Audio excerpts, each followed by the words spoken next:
Hey football fans, welcome back to the PrepZone Preview Show Week 11. Brought to you by Naples Dodge Chrysler Jeep.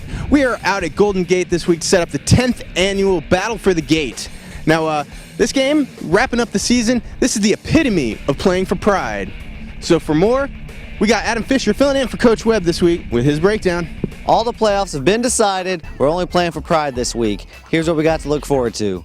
The big one I'm looking forward to, South Fort Myers, Adamockley, two playoff teams, two teams that are fast, they're explosive, two teams looking to build a little bit of momentum going into the playoffs. Both of them are district champs as well, so both of them will host first-round games. Next up, we've got IMG Academy, a sports powerhouse out of Bradenton playing at Naples High.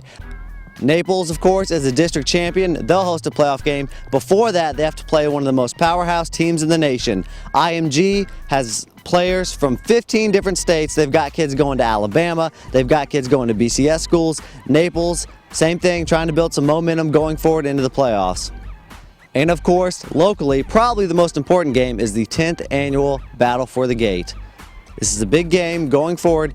Neither team's going to the playoffs this year. Both are playing for pride. Golden Gate's looking for its first winning season ever. Palmetto Ridge looking to win into 3-game skid for their first winning season since 2007. For more on the game, we talked to the Titans head coach, Mike DeGrigoly. Mike's been the head coach for 3 years, an assistant for 2 years before that, so you've been through 4 previous battles for the Gate. What does this game mean for these two programs and for these two communities? Well, this year it's a special year because it's the 10th anniversary for both schools.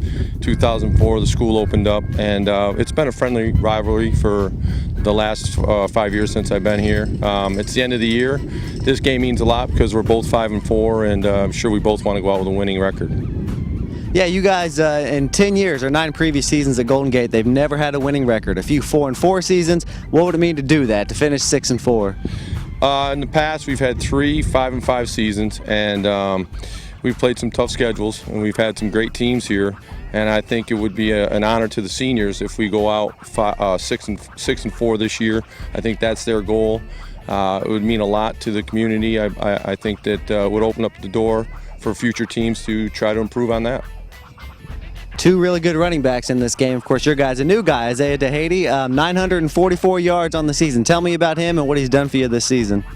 He's been a pleasant, I wouldn't call it a surprise. I mean, in the spring, he started to really come on and really improve in the weight room. And all season long, he's been consistent, and at the same time been battling through injuries. So we're happy to have him back healthy. We're hoping that he'll have another nice night, Friday night, against Palmetto Ridge.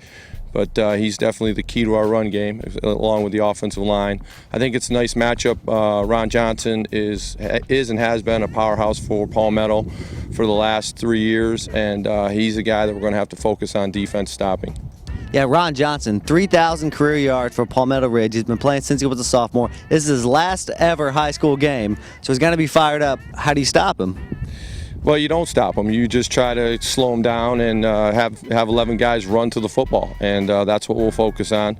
You're never going to stop a great player like that, but you can try to contain him and try to, keep him within your grasp the entire game. Golden Gate has won 3 in a row in this series. How do you guys make it 4 in a row? Well, the game's going to come down to turnovers and penalties. Whoever commits the least amount of penalties plays the cleanest game and controls the football. It's going to be the key in this matchup Friday night. There you have it, the 10th annual Battle for the Gate, Palmetto Ridge at Golden Gate High School, 7 p.m. Friday. Every player wants to go out a winner. So for this week, we talked to center Spencer Marcantonio to talk about how important it is to leave their high school career on a victory. I mean, to me, some people might not agree with me, but I will die for my team. I'll do anything in my power to make sure that we win. To me, it is the most important thing. I want to make sure that my team, all the seniors, the people that, to me, they're not just a team. They're really my family, and I really want them to have a win because it's really what we work for, beating Palmetto. That's what we're going to do. People have always told me that the 4 years goes by really fast, and to tell the truth, I really just can't really take it all in that it's really going to be over this week. And I'm definitely sad, and I'm just ready to, let it all out on the field. This last game, it's the Battle of the Gate, biggest game of the year, so I'm ready for it. Offense, we got a strong offense this year. We're just gonna run it to them. Hardcore, run it up. Hey folks, that does our show for the week. Thank you so much for tuning in. Don't forget, PrepZone's got you covered all week with news, notes, analysis, photos, videos, everything to get you ready for this week. And on Friday night, we've got the live chat going where you can keep up to date with every game going on in Southwest Florida. So, until the playoffs, we've got you covered.